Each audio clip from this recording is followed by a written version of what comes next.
First off, can you give us a quick overview for our viewers who also don't know what Impact is? What do you guys mainly do? Well, Impact is a packaging and recycling company. So we make boxes and bottles, and we recycle paper, glass, plastic.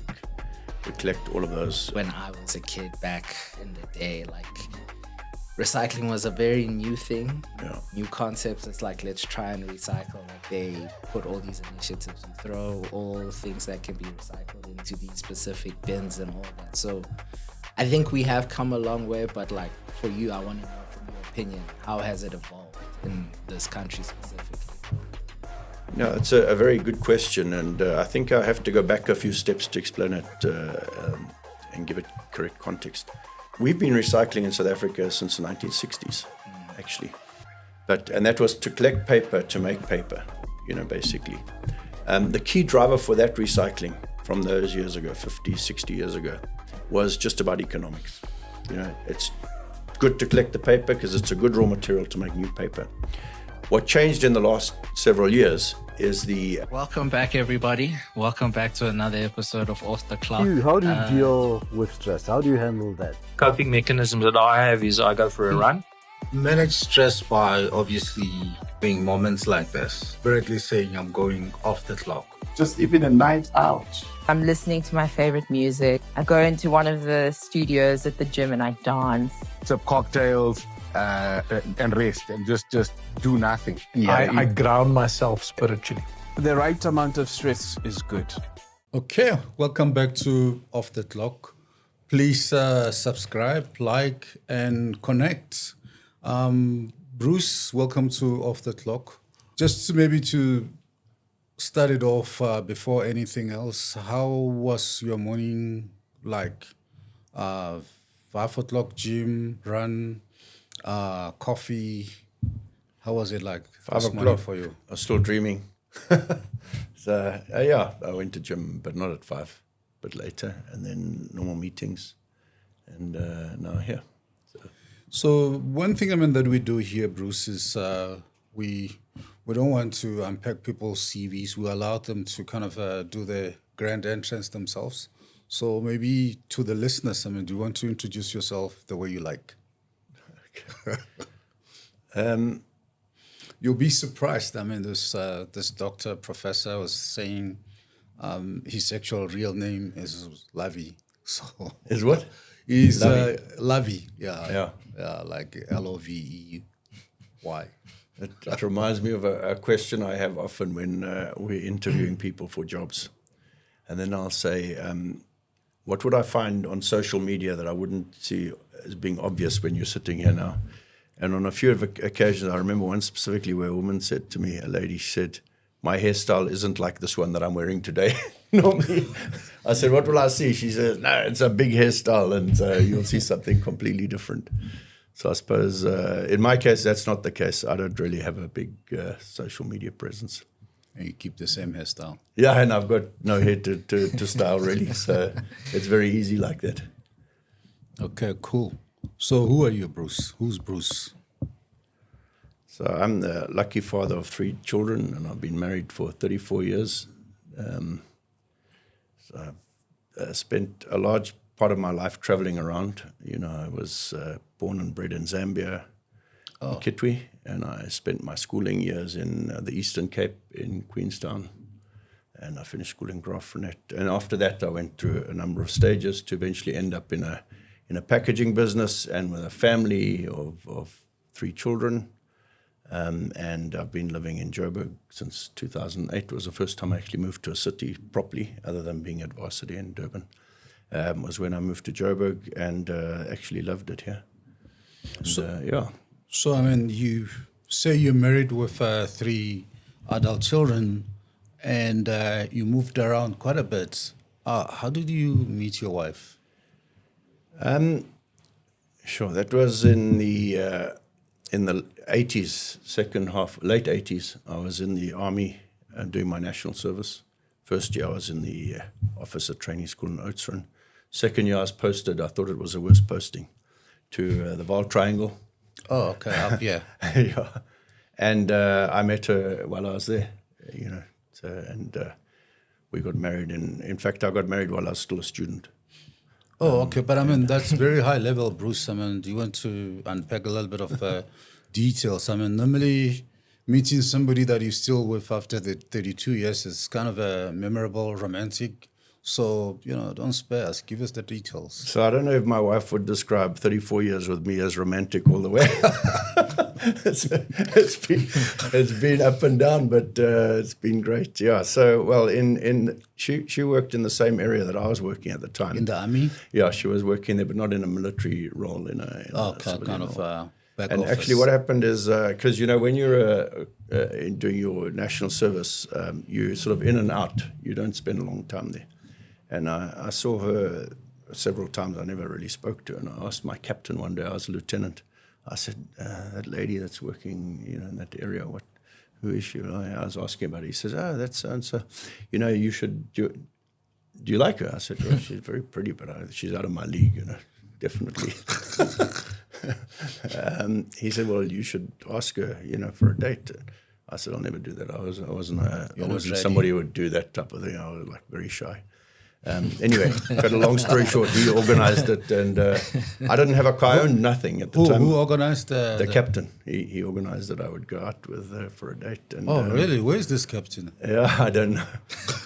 Anyway, but I owned nothing. I was an apprentice, actually. I started out my life as an apprentice for turn on a mine, and I went to do my national service, having done 6 months of my apprenticeship, and off I went to the army. I owned nothing. I didn't have a car. I didn't have a bicycle. I had nothing. So I borrowed a car. I took her out for dinner, or actually went to the drive-in. And thereafter, we used her car for getting around. Anyway, and then, a few years later, I went to varsity. I turned 21 in my first year at varsity. So I was what you might call a late developer. My first was an apprentice, and then I went to Technikon for a semester. And through all of that time, we were sort of dating. And then when I was at varsity, I got engaged in the early years, and then we got married in my final year at varsity. Wow. How was that? Okay. In today's day and age, Namaslats is interested. No, I just have questions. Like, how did you work that out? You're studying, student, you're still young, and then now you're getting married as well. Well, by that time I was 24, so it was relatively young as people look at it today. But I was not, I never was really a clubber or anything like that. So it was for me, it was much easier. You weren't wasting a lot of time socially, and I knew what I wanted, and it was actually very nice. And during that time, she was working and I was studying, and it was actually great. And as it turned out, in our first year, I lived in an apartment with a friend of mine, and we carried on living there for the last year of study. So it was very, very nice, actually. It was good, and we didn't have to do that, but it was just much easier. And I never regretted it, not for a minute. So, yeah. Are you a morning person or kind of a night rider? I'm not a morning person, and I sleep relatively early. So I'm neither. I'm not, can't stay up late, and I don't wake up bright and early. Okay, what time do you go to bed? 10 o'clock. And you get up what time? 6. So you do about 8 hours of sleep? No, I do 8 hours in bed. Maybe 6 or 7 hours. Maybe I do toss and turn, and it's improving, but yeah. Okay. So you've always been sleeping more or less the same, or your sleep deteriorated or improved depending on your life stage or your problems? Oh, I'm afraid sleep is not something that I've fully mastered. It's an ongoing battle, but it has improved in the last year or so. And as the business get better? No, actually completely unrelated. In fact, if I was going to wait for that, there will always be something to worry about. The sleep would never improve. But you mentioned, for example, Jed earlier, but one of Jed's partners, Dennis Cronson. Yeah, in YPO. He's a good friend of mine, and I'd say he's my wellness guru. I've had a number of interventions with him, both personally and also in our business.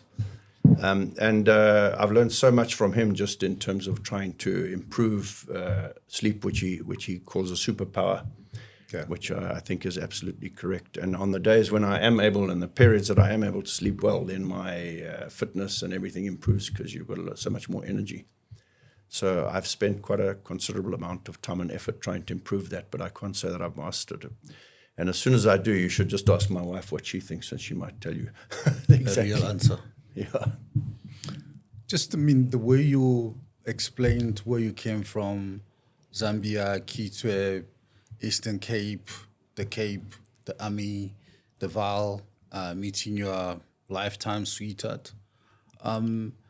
I mean, you've been very prolific, I think, in the space that you are running the business, I think, since 2009 as the CEO? Yeah. Is this what you really wanted to be, or you wanted to be something else? Yeah, I don't think I necessarily said I wanted to be this specific thing, but what I'm doing I love, and I never regretted it. So, but I was always pretty determined, you know. While I started off as an apprentice fitter and turner on a gold mine when I was 17, straight out of school.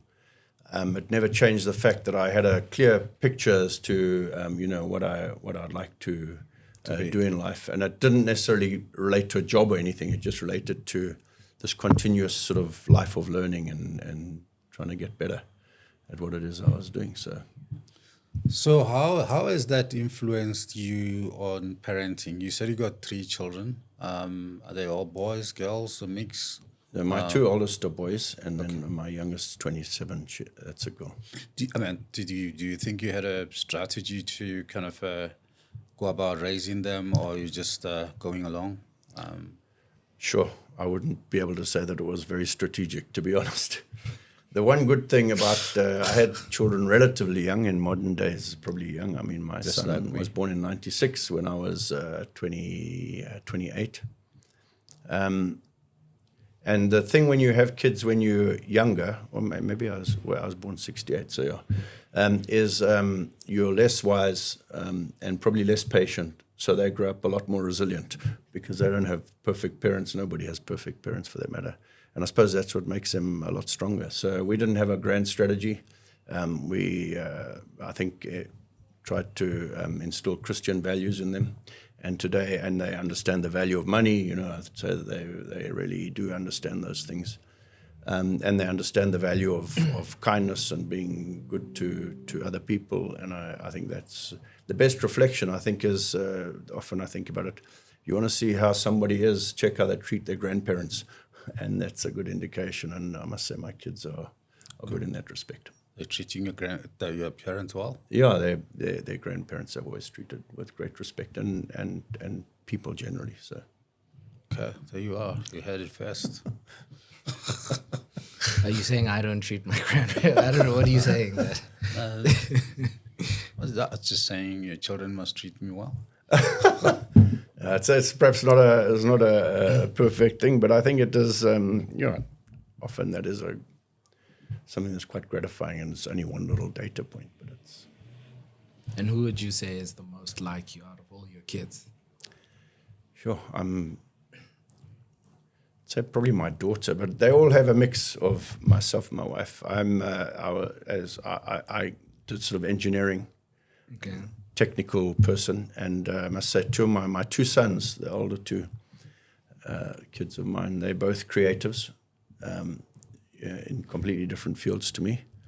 My daughter's more sort of, she did industrial psychology, so she's more sort of, in that sense, like me, methodical and things like that. But they all have a mix. A mix. Yeah. And then would you say any one of them is, would you give the same answer if I asked that, but in regards to your wife?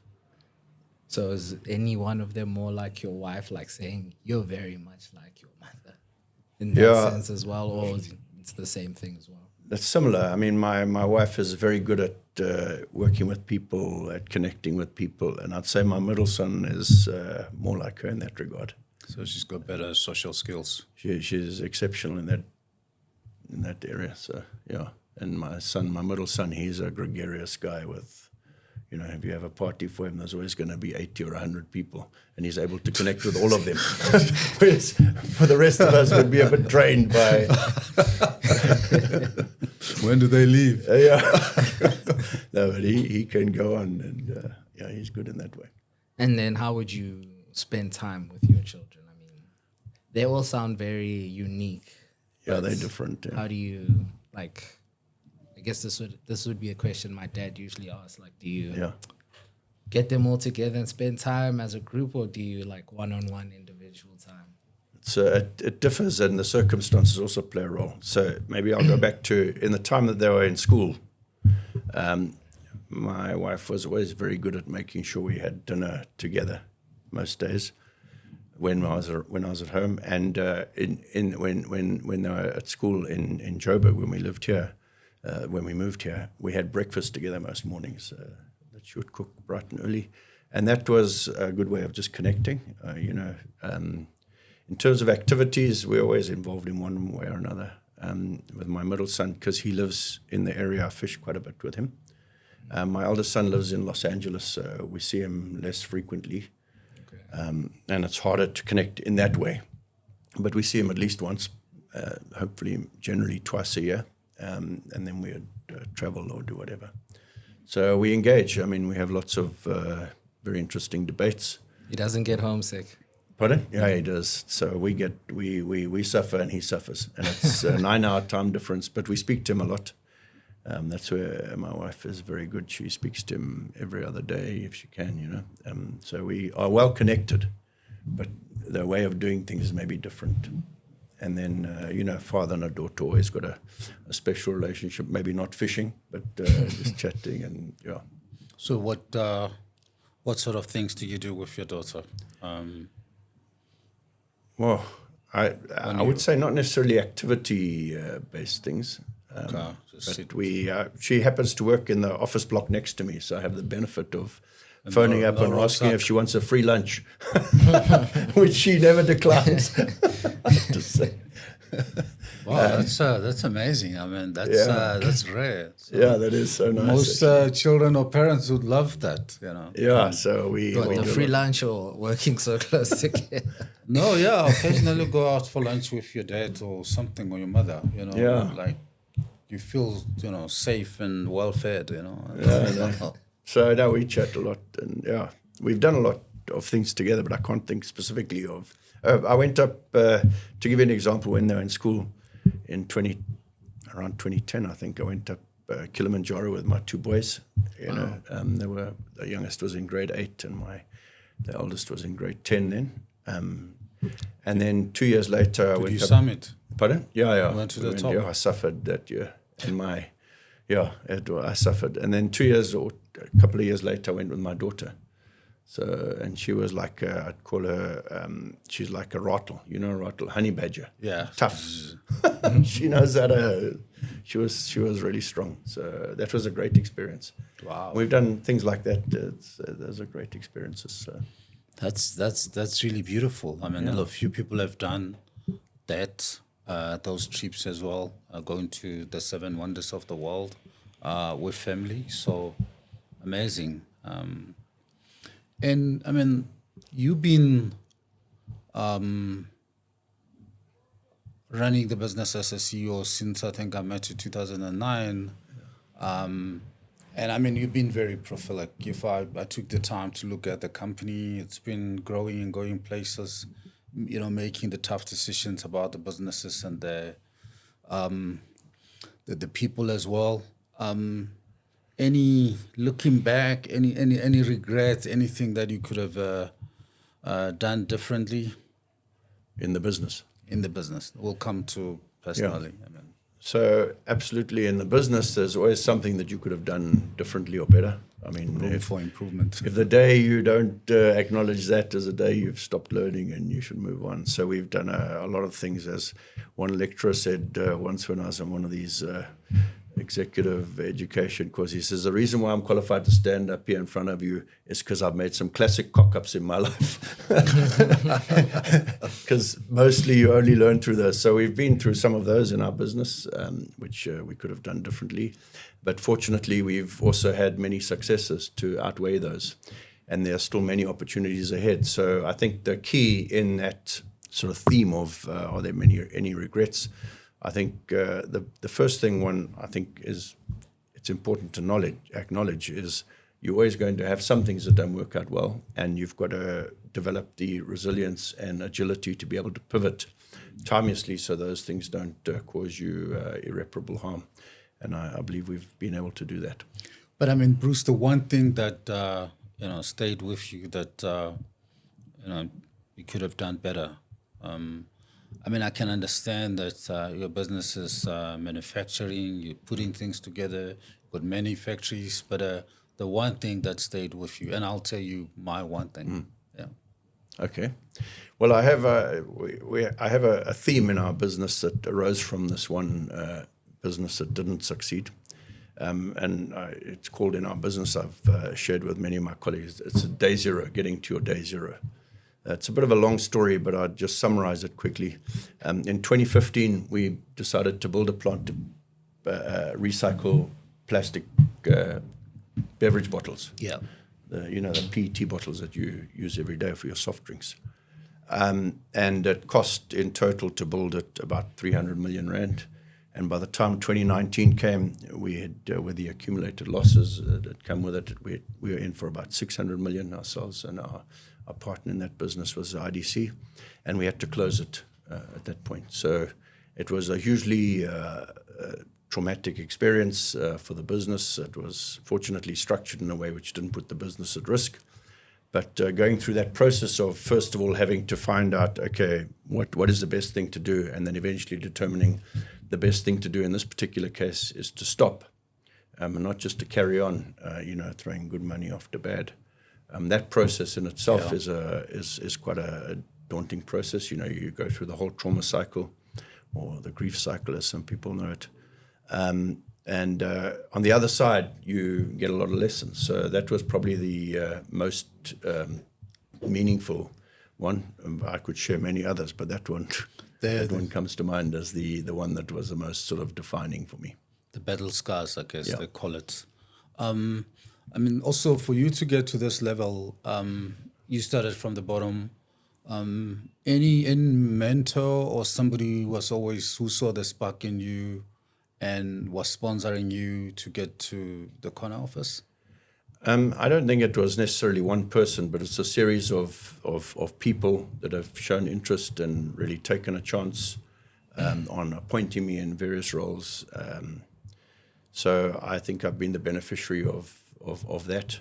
Okay. And coupled with, of course, I've got a very supportive wife.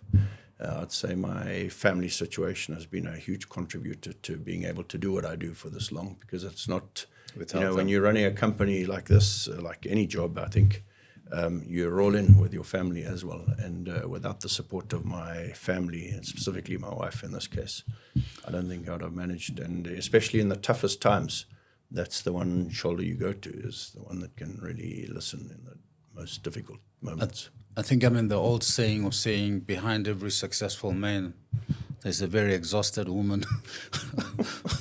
It's more relevant here because you get that the truth and the honesty and the support when you're down, which is very key.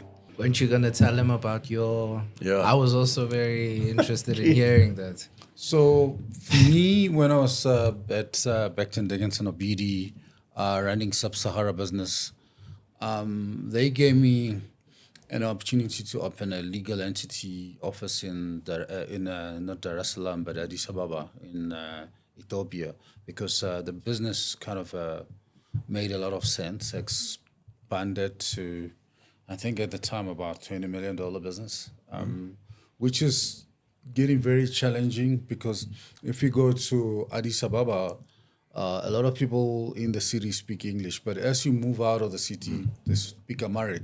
They don't speak English. So, to bring the expert in and try to do business from outside in was no longer working. I took my boss in. We looked at the whole thing because you look at a PwC, Deloitte, audit, and how to run kind of an American subsidiary business in a country like that. There were no kind of other services, support businesses to support the business there. And I turned that offer down. And 8 years later, I regretted that move, because if I really took that move to put the flag on the floor or on the ground, I think a lot of other companies would have followed, including the audit firms like Deloitte, PwC, and all that.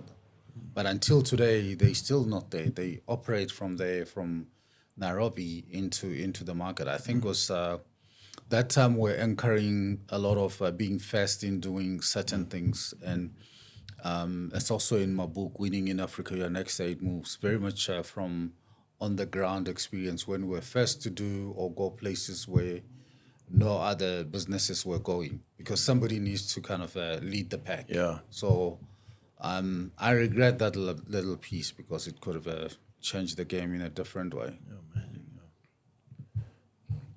Thanks for sharing. I think, first off, can you give us a quick overview for our viewers who also don't know what Impact is? What do you guys mainly do? So, well, Impact is a packaging and recycling company. So we make boxes and bottles, and we recycle paper, glass, plastic. We collect all of those, metal, anything you can think about. We collect those. Most of the paper we process ourselves at our paper mills into paper, which is used to make new boxes. Some of the plastic we use ourselves to make new plastic crates or bottles. We make like soft drink bottle, make crates, the crates you might find if you walk into a Woolworths store and you see all those black crates on a dolly. We make those crates, and we make the dolly, for example. We also make crates for the wheelie bin outside your house. We make those kind of things. And we also make food packaging and personal care, home care type bottles and jars. In our paper business, we make the boxes that are used for fruit packaging and to ship normal stuff, fast-moving consumer goods. And all of that is closed by our recycling business, where we collect over 600 million kilograms of product a year to be reprocessed to make new products. So we have 4,500 odd people across our 37 or 38 operations in Southern Africa.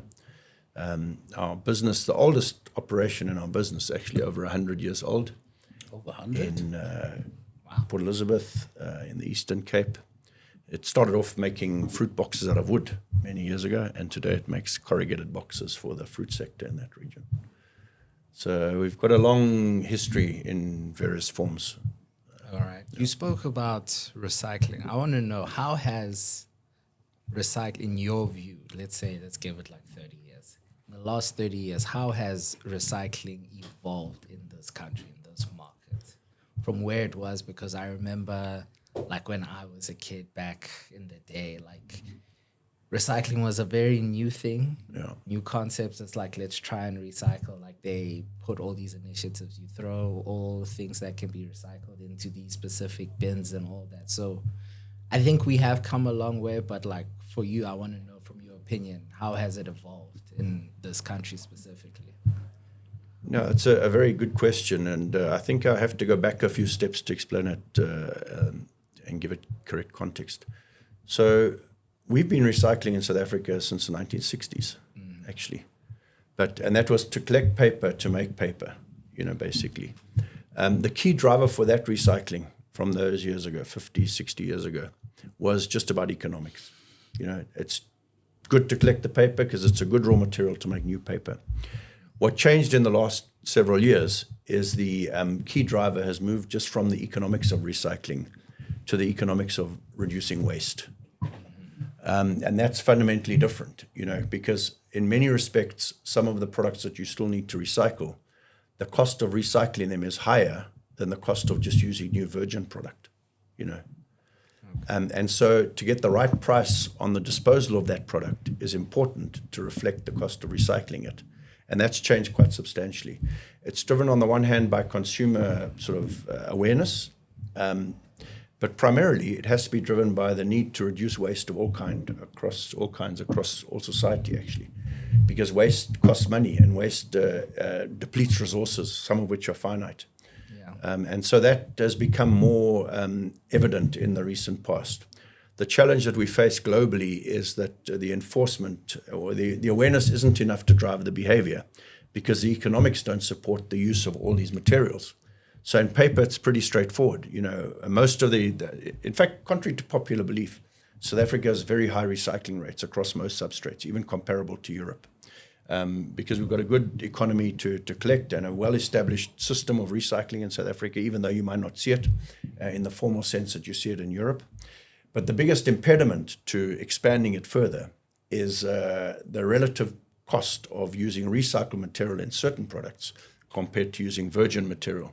And the best example I have up until recently, because the plastic prices have gone up, in plastics, the cost of virgin material is cheaper than the cost of recycled material. And as a consequence, a company that's not really focused on the full sustainability aspect, they would be inclined to use more virgin than recycled for the time being. Because it's so much harder. Yeah. Remember what I mentioned earlier, maybe not on their recording, but about the cost of collecting recyclables it increases the more you collect, because you've got to collect the last item in Pofadder. That was something I was also going to ask. Yeah. Like, can you also talk about the side of the business that people don't necessarily see or understand, which is that side of how you explained it? Like, it works differently for you guys, where it's like you have to go and collect all these things instead of it all just coming to you easily. Yeah, and that doesn't, when I explain it, it's obvious, but most people don't think about it to start with. So when you manufacture goods, just to give you context, you manufacture them in one location and then you distribute in bulk, and then different people disaggregate until it gets to the shop. Yeah. And then it's sold to the consumer. People buy one. Yeah, people buy one, but you make in bulk and you distribute. Now that's a good model because you've got all the costs in one place, and then you use it like that. Recycling is exactly the opposite, and the best way of explaining it is the first bottle that you recycle is the one that you pick out of your bin in your recycling plant. It's perfectly clean, it's perfectly separated, and you just put it in, and it costs you nothing to get it into the recycling process. The last bottle you want to collect, i.e. the more you collect, you've got to go and fetch in Pofadder or in a far outlying region. And so the cost of getting it to your factory is high. And what's more is by the time you've dug it out, some of those things come out of landfill sites. It's very dirty. So the cost of processing it is even higher. And so there's an inverse relationship between the amount you recycle and the cost of recycling. The more you recycle, the more it costs, basically. And so as the recycling rates increase, the cost of that recyclable material actually goes up because you've got to transport it from further afield. And people don't always understand that. So, and when you go we've often had people come into our business or into our sector, and they think the recycling industry is the easiest to understand. It's just simple. You just pay and people will bring. But actually, what's funny about our recycling business, which is a substantial business. It's got a revenue. If you had to take all the revenue, including the integrated revenue, it's probably more than 1.5 billion rand, of recycling business. People come in and they think it's very easy. You'll just put a price and people will bring. But in our recycling business, we call our suppliers, we call them customers. Yeah. And you'll go to a meeting in our recycling business and they'll be talking about the customers, and all of those things. And you'll be completely confused because they're actually talking about their suppliers. And the reason why you talk about your suppliers as customers is because you've got to beg them sometimes to sell to you, or to go and collect. And so it's a completely different business. And we've invested a lot in that business and in the networks. And sometimes you pay more for the material because you're well invested, and other times you're just happy to have material. My next question is, recent time, and I have my own story on that. What is the hardest decision that you have to sit with? Not so much the decision, but the weight of that decision. And maybe while you're still figuring out, I can tell you my experience. I mean, when I joined Medtronic and I ran 3 Section 189, having to let go the people, which was very much necessary and needed because the cost to serve was quite high. As a corporate, we agreed that we're going to get it this way. Some of it was coming from cost savings, but reductions and efficiencies and having to let go people, that weight stayed with me quite a bit. It's like, it's as an executive, I mean, you look like, Mr. Terminator and Rambo in the eyes of the employees, after, Section 189, another one's like, oof, here's Bruce Strong coming, So what's your experience on that? Yeah, I mean, just the very nature of those difficult decisions would sort of suggest, in our case, as it was in yours, they generally relate to people. And in January this year, we had to announce that or in February, we announced that we were contemplating the closure of our Springs paper mill in Ekurhuleni, where we employ about 380 odd people. And the economics just weren't there. The global market is way oversupplied. The rand dollar was strong for a prolonged period now, so we were being challenged extensively by imported products. And our largest customer in that business informed us in January that they would be buying their product from Somewhere imports. else. Yeah, importing, because we're the only producer of that product in South Africa. So that was a very difficult process to eventually sort of come to the point saying, okay, we have to really contemplate this closure. It's not a matter of holding on, because as long as you weren't burning cash or absorbing cash in the business, you could sort of wait to fight another day. But in this environment, it was clear that we'd be absorbing a lot of cash, and you just can't do that in an environment like this. And so we initiated a process where we are engaging currently with our staff to terminate some of the operations there. We have managed to sort of figure out a way where we can run one of the machines, which will maybe save about a third of the jobs there, and give us a bit of a fighting chance to develop something down the line. And in the next month or two, we'll be able to really understand exactly where that is. So that's been a really traumatic process for our colleagues, and getting to that point was not easy, and including for our board, because as soon as you're dealing with people and their livelihoods, it's never an easy process. And I suppose one has to weigh that up against the resilience and the security of the entire business, because you could, by not making some of those difficult decisions, you could eventually compromise the rest of your business, and one has to be cautious about that. Yeah. And what I have to say in a case like that is the most disheartening of all is that everybody's put in such a big effort to make it work. It's not a fault of anybody in that business that we're in this position. It's just how the market is. What I have been encouraged by in the process, if there was anything to look for, is that we've had a great interest in the staff, from both our competitors and other industry players, who would be willing in many cases to take them without even going through formal processes, because they sort of believe if they were good in impact, they will be good in their business. And that was quite gratifying to see that, especially on the technical side, that our staff were sought after. But it doesn't change the fact that the trauma that everybody goes through is really a challenge. Yeah, I mean, that's tough. I mean, I remember when we did the first Section 189, sometimes as a CEO, you're not close to the fire, sometimes you are. And right towards the end, they headhunted this very prolific lady on marketing to drive certain, marketing campaigns 6 months ago.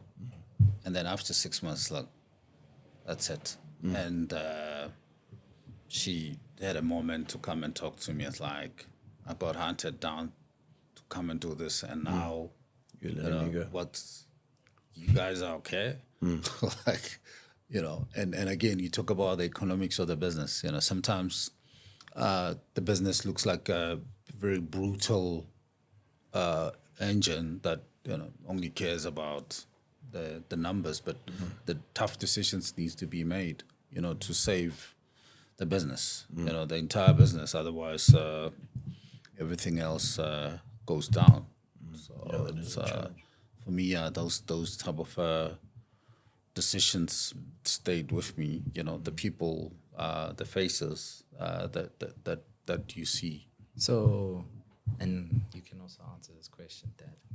From a leadership standpoint, how do you guys, when you're in such situations, how do you go about keeping the people positive, like your team, your employees? Like, how do you keep the morale up? Like, when you're going through such hard times, people are prone to think, I'm next, I'm on the chopping block next. It's like everyone, in a way, it's like, obviously, when you see things like this happening, people are going to be think very, like, in a selfish way, obviously, and say, think about themselves and say, I'm next, I'm this, I'm that. And that can also cause a panic amongst your people.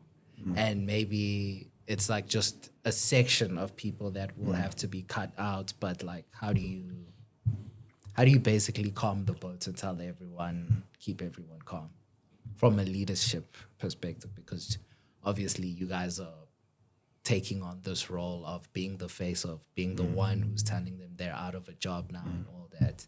But everyone else is also seeing you as that, even the ones that are not getting cut out. So how do you calm everything down? I mean, I can go first if you don't mind, Bruce, because I kind of, there was a time when I felt like I'm a specialist on this because I've done it so many times, but I'm not proud of it, but you have to do it.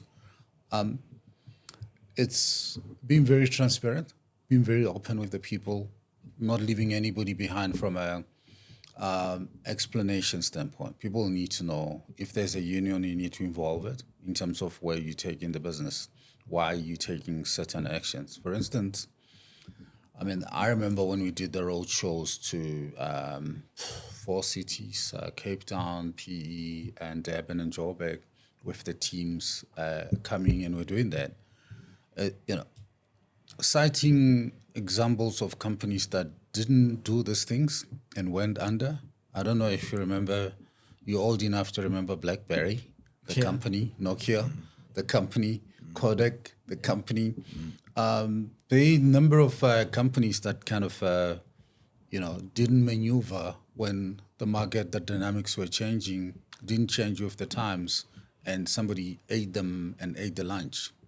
So as a leader, as a CEO, as an executive team, you're there to steer the company through stuff that's coming from outside, inside, and make sure that it remains healthy. And sometimes the price of that is, you're going to sacrifice, a few things. Some people, some of the business in your case, and but the company remains very healthy and all that.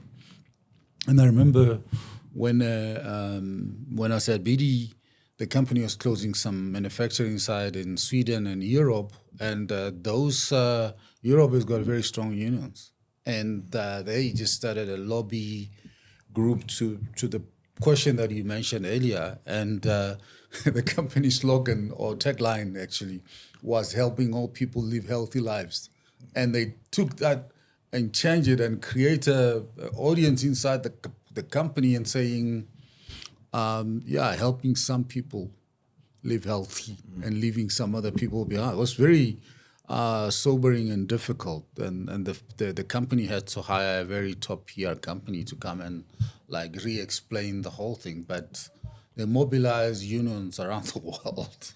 So sorry, Bruce. No, you can share your experience on that, because it's not an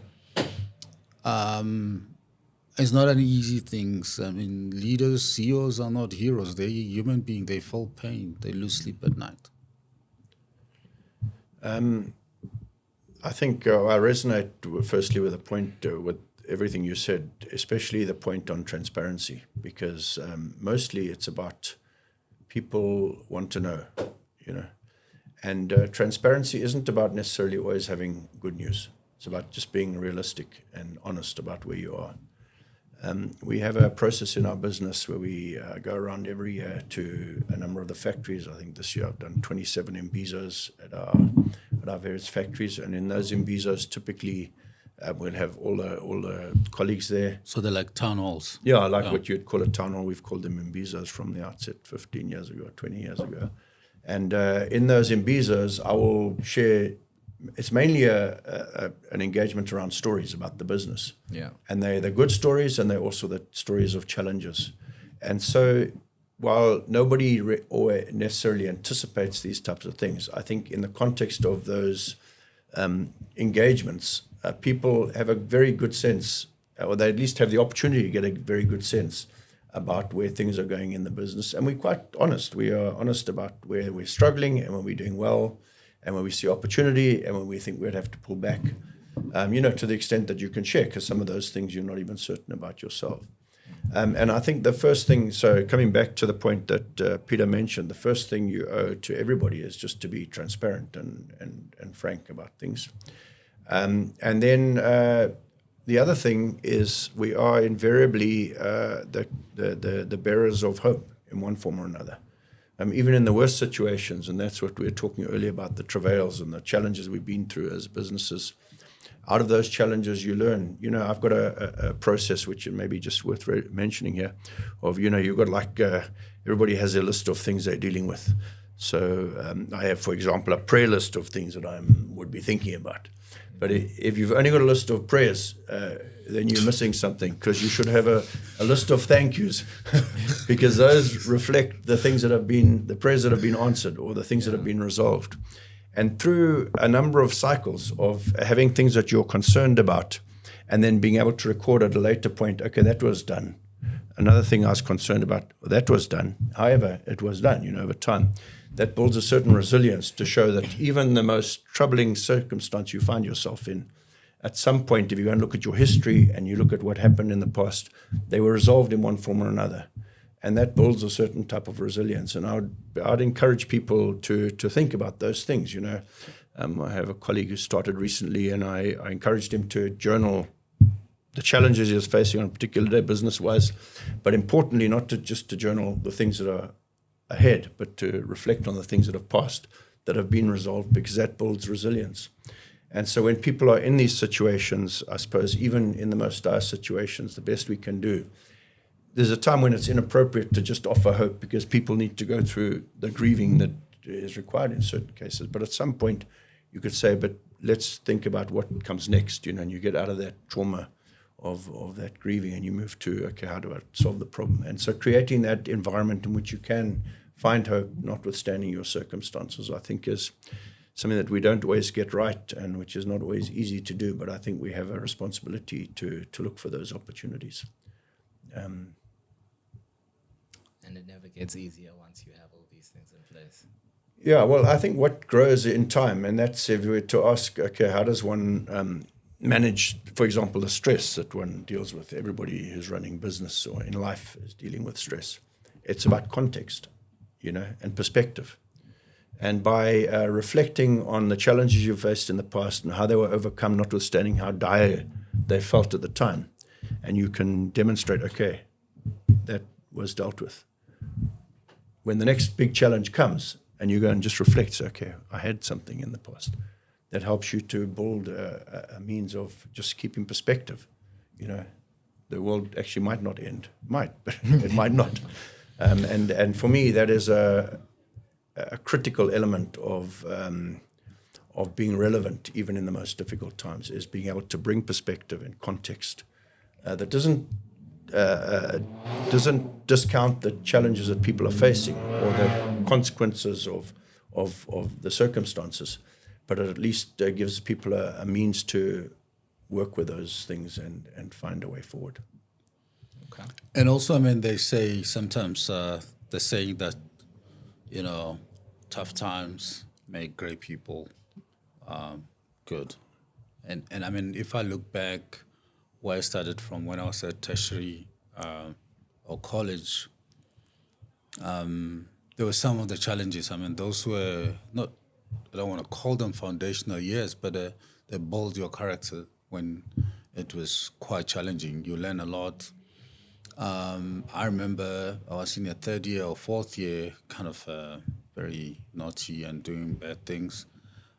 We got involved I was in the vicinity of a ruckus or fighting that broke the whole big glass windows and things. But I think I was seen first at the scene of crime or whatever, call it. So we got called by the lecturers and were about to be expelled.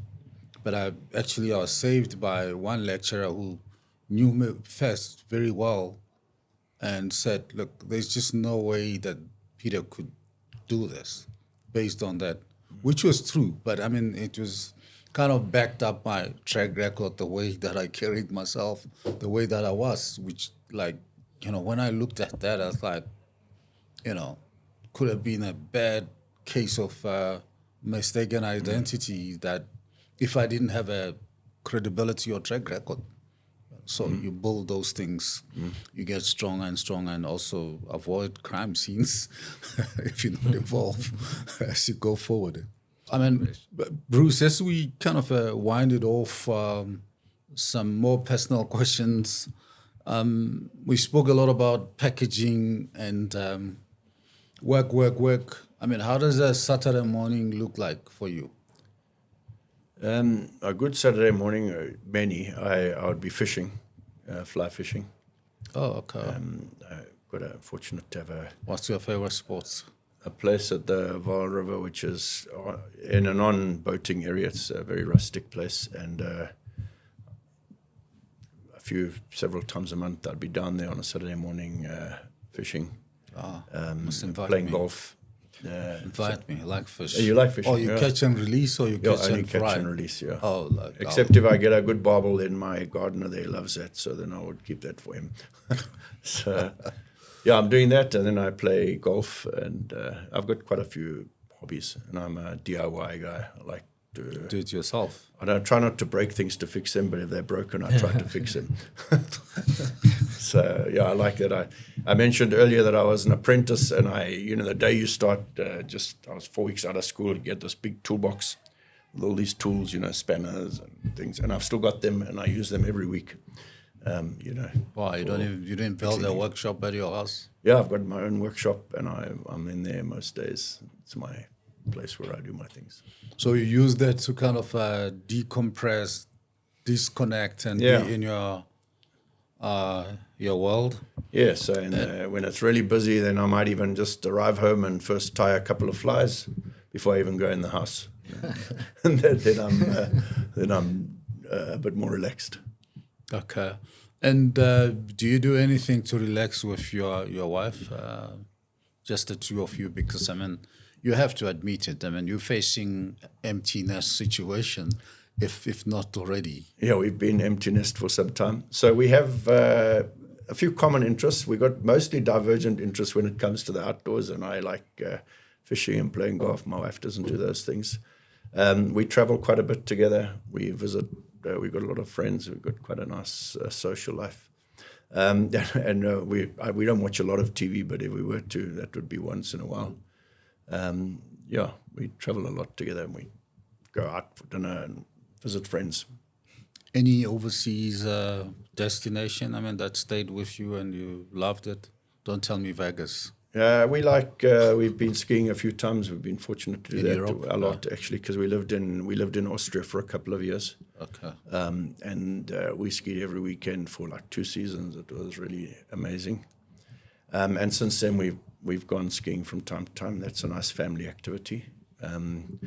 Besides that, my son lives in Los Angeles, so we visit him from time to time. That's also been nice.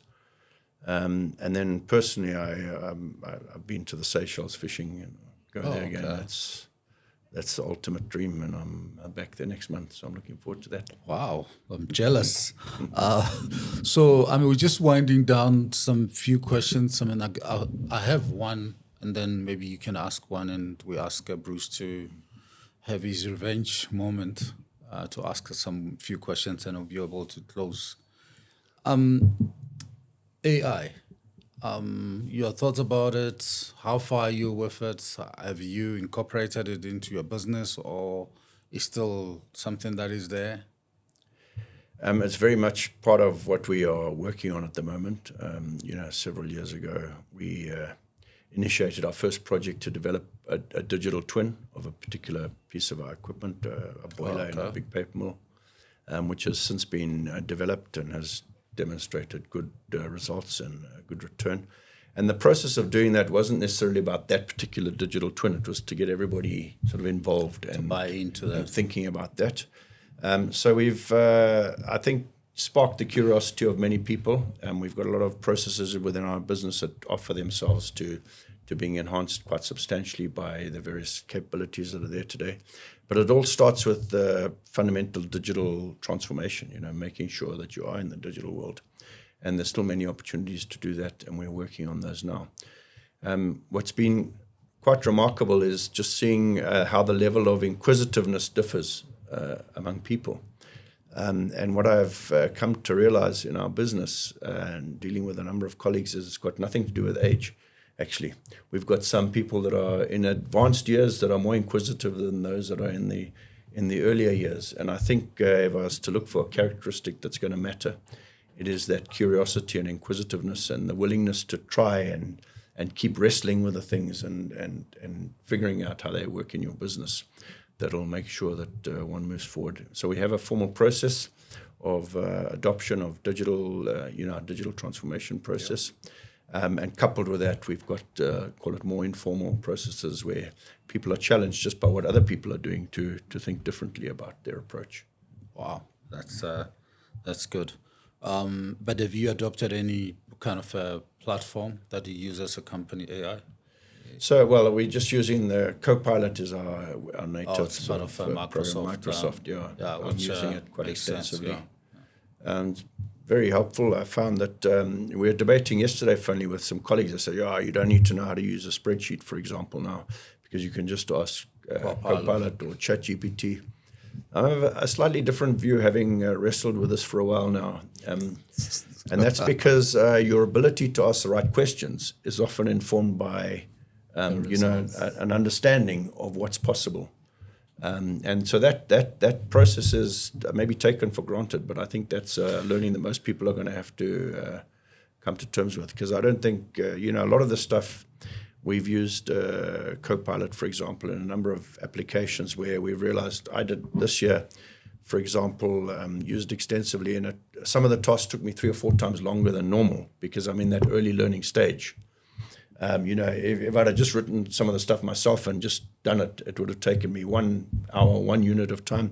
But it took me 3 trying to refine it, because I realized that actually there's a lot that needs to go into making sure that, 1, this is authentic, the output, but 2, that it's correct and accurate and reflects what we really mean.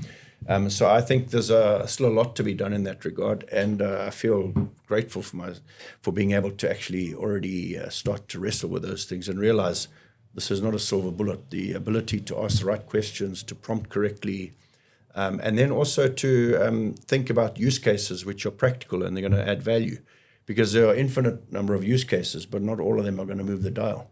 Yeah. And so to really understand where the best use cases are in your business, because it takes a lot of time, a lot of energy, a lot of effort, and you could go down a rabbit warren and end up with no benefit. So finding those use cases, especially in the early days, are a critical part of making sure that we are successful in that regard. Yeah, I think it's also different platforms. As personally, when I try to, not as a corporate, but as an individual trying to zero in a platform that makes sense, was to compare a short list of 10 and come up with 4 and see if they answer the same question correctly, factually, and in the kind of fashion that I want to see it. For instance, Google Gemini, Copilot, Claude, Perplexity, and ChatGPT. You ask them the same question that you know the answer, and you get a lot of hallucination flying all over. But once you start really paying the highest level you can get, plus or whatever, 5.4 of ChatGPT, then you start, put the money, you'll see. Start dancing for you, making the moves and getting it done. But then some of the moves and the assumptions are not so right. And I like that play of, using the known information and see how they react to it. Because, and to your point, if also you're not careful, you can just get drowned into it and lose a lot of time, as opposed to be efficient and asking the wrong questions and all that. Like Perplexity like to prompt you and say, answer you, but then give you 3 questions. You can go this, you can dance, you can spin. Before you know you're just going down, that road without really being efficient. It's interesting journey. And I agree, it's probably need a lot of work, refining, and until we get to a point. Saying you're replacing Excel with it, it's dangerous. Yeah, no, it's still a lot ahead. we have in our business a number of people who are very proficient, and we've got our own sort of AI behind our firewall, which is being used more and more in the business. So people are getting a lot more exposure, and I think there's a lot to be done there. Impact operates in a low growth environment. So I wanted to know, where do you see the biggest opportunities for growth? Let's say, I don't know, we don't even have to give it a time frame. Like, in general, where do you see the opportunities for that? Yeah, well, this the low growth environment is not something new in South Africa. I mean, we've been through the whole from 2009 in an environment like this. So we've aligned our business over the last decade or so with sectors that are likely to grow independently of the consumer growth situation in South Africa. The most notable of those is the fruit sector, and specifically the export fruit sector. Okay. So you might not know, but South Africa is the second biggest exporter of citrus fruit in the world at the moment. I know this. Second to who? Second, I think, to Spain. Okay. And what's more impressive about this, the fruit producers in South Africa than any other country, is that they've managed to develop this position of high quality, very well cost-effectively produced fruit and well positioned in the market brand-wise in the various markets that they export to, without a single bit of legislation that supports them, from government in South Africa. In most countries around the world, those sectors are very much subsidized in one form or another. Our fruit sector for a number of years has not been subsidized. And so those are built on real fundamental skills and generational skills and businesses among the producers. So we've aligned with that growth, and that, just to give you an example, in 2012, around then, maybe 2014, maybe 130 odd million citrus cartons were exported from South Africa. The projection is by 2032, there'll be 260 million exported. So that's a huge growth. And so we've done a lot of our investments on the back of that growth of fresh produce, because by nature it's not going to be competed with by imports, and it's an export revenue. And then the circular economy is another area where we've benefited, and convenient shopping. So, for example, you don't have to have any consumer spending growth to benefit from the changing pattern of how consumers buy. So deliveries to home, they don't come without packaging, they come with packaging. So during COVID, we reconfigured one of our paper machines that makes paper for boxes, and we started making the paper that was used initially to make Checkers 60/60 bags. In the early days, we made all of those Checkers 60/60 bags in a business that makes fast food packaging. And so home deliveries is a sector where you don't need to see consumer spending growth. This is changing consumer spending patterns from which you benefit. And so we've done our best to try and align with those sectors where we can, and that's proving to be quite a good position. It doesn't change the fact that in many cases you are still exposed to consumer spending growth. And in that area, is make sure that our products are relevant, that they are cost effective, and that they are the quality that is required by our customers, so that we're not only able to maintain our market position, but we can grow that market position. And possibly also look at, we're seeing now, for example, in the fast-moving consumer goods sector, we've got home care and personal care. A lot of the South African, or some of the South African producers of those products are expanding into Africa with products that are packaged in South Africa. So that's another area where South African consumer spending growth won't necessarily drive that demand, but the demand will still be there. And so we've done our best to sort of align with those sectors. And we're always looking at opportunities to develop and improve our own manufacturing efficiency, which also helps to grow your business and your earnings in time. All right. Wow. It's very interesting. Powerful question and powerful answer in a story. And I didn't mention the returnable crates, for example. I mentioned the wheelie bins and the crates. Yeah. Those crates are returnable packaging. It's also another drive to more circular. Especially for bakeries. Yeah, for bakeries, for bread, for all sorts. And everything is recyclable. Completely recyclable, yeah. So. And I'm sure you're starting to look at adjacent opportunities as well. You said citrus, but ZZ tomatoes and other potatoes, I see them coming into. So, well, I was at ZZ2 the week before last. They're a big client of ours for many years. They, so the whole fresh produce sector is one. And what ZZ2 have done is a remarkable story. You know, all these fruit producers have done remarkable things over 3, 4, 5 generations. You know, then it was interesting in my discussion with them that you know, they're thinking 100 years.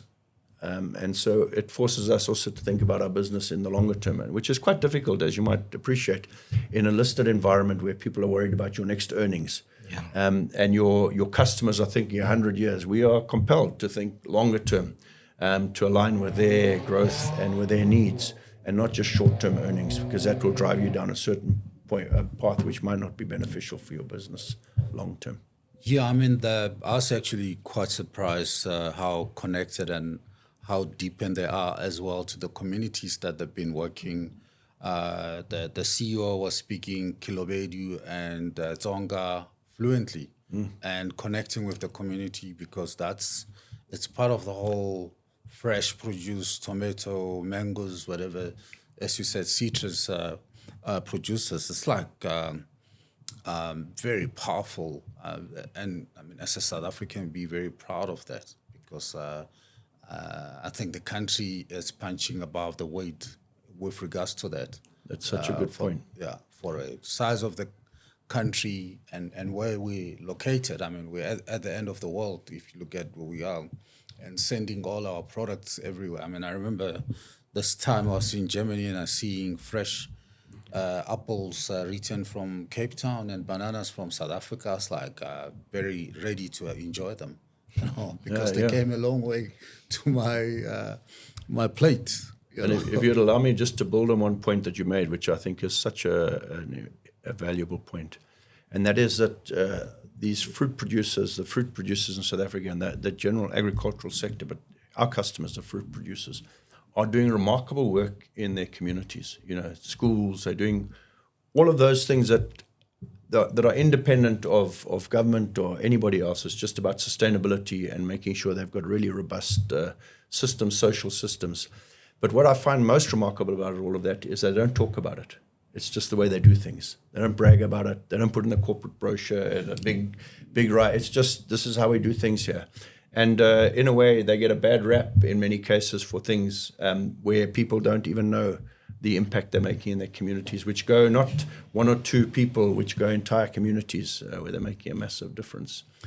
Yeah, I mean, I think the dots are really connecting, Bruce, because I used to be for the longest time a vice chair at the American Chamber of Commerce when the whole discussion 3-4 years ago about AGOA being under threat. Business was up in arms, especially when that U.S. ambassador who went on national TV and said they saw Lady R in Simonstown picking up arms and this and that, and South Africa is not a good friend of U.S. And we, as business, I mean, I led a team that went to meet with the president because people were like, oh, it's threatened. And the fresh producers are like, we do it alone. We more threatened than anybody else. They felt that pain that if we lose that kind of export to the U.S. and other places, we're done. And they're just fighting for their lives and survival and existence. So they do remarkable work. So with all that, I think it's your moment of revenge. Do you have any questions for us? Any comments? Even compliments we take. Yeah. Well, I'll start by complimenting you. It's a wonderful idea that you've got, and well done on pushing your dad to do something different. And I mean, he had to be inquisitive to do it, but I mean, you said if you want to make an impact, this is a way in social media. So well done. That's really encouraging to see. And I looked through a number of the posts going through, and it's really inspiring to see the work you're doing. Thank you. Well done. Well, I'll start with a question for Mahlatsi, and that is, as a 29-year-old in South Africa, what are your biggest fears and what are your biggest hopes? For myself or just in general? For yourself, because that by implication would mean, Biggest fears? I would say biggest fears is not achieving the goals I've set myself out to achieve. Okay. example, like making this become the big thing that it actually is, seeing this succeed.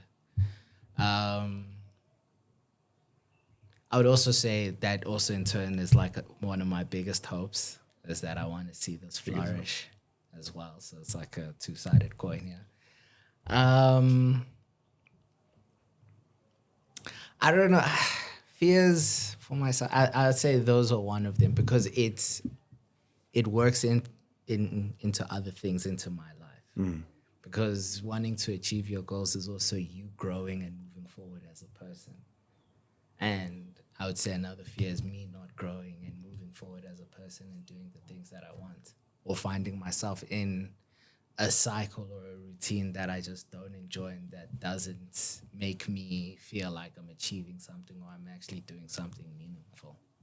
So I'd say, yeah, that one fear just coincides and connects to all these other things. So yeah, I just want to be able to achieve the goals that I've set out for myself. That's the hope and the fear. The fear is not achieving them. Yeah, that's amazing. Yeah. So yeah. Maybe just it makes me think of the book we were talking about earlier by Bill George. Yeah. It's called Discovering Your True North. And I might not have it exactly right, but I've wrestled with this thing myself of the fears, you know. I think in my experience, a lot of people that have succeeded in life or succeeded in business, let's start with it, or in their endeavors, one of the key motivators for better or for worse has been the fear of failure, you know. And for me personally, that was one of the motivators. You know, if I really go back and look at my life, you know, a lot of the drive that I had in the early days was about the fear of failing, you know, not making it. But as I've grown in not only in business, just generally, I've sort of come to terms with the fact that that's not a healthy motivator for me personally, you know. And I've had to try and contextualize differently what it is that's motivating me to drive this or that or the other. But it's a fascinating topic, you know, about what actually underlies the motivation. What is the drive? Yeah. And I would say what you've described is what I would describe and 100 other people would describe, and it's always a thing to wrestle with. So I really appreciate you sharing it, and it's so insightful that you've thought about it like that. And then to go and overlay it with saying that's also the opportunity, I think is good because you've thought about it in a positive way. Yeah. No. Well, I think especially. I would say, especially when you're young, you guys have hindsight because you've lived. Yeah. And you can go back and look and say, and you have your achievements saying, I've done this. It's also like that thing you said when you write down the things you've overcome, just so that when you are met with something else that is overwhelming you, you can go back and reflect and say, I've actually done this before. So I think with me, it's also like building up these things that I was able to do this, which means I'm able to do the next thing that is being put in front of me to overcome. So yeah, the fear is being put in front of something that I can't overcome, which I don't think there isn't something I can't overcome. It's just actually doing the overcoming of it. So, yeah, I think that's the perspective I've been looking at all these things in. So yeah. That's excellent. Okay, well then, if I may, I'll ask Peter one question, and that relates to your kids, actually. What is it that you hope for them? I think, I'm more, just to preface the answer, I'm more of a glass that is half full than half empty type of a person. I'm a optimist in the approach of life. And actually, we did a Off the Clock interview where both of them interviewed me. Initially, I thought it was going to be a moment of revenge and very painful. We actually enjoyed it because we spoke about the fact that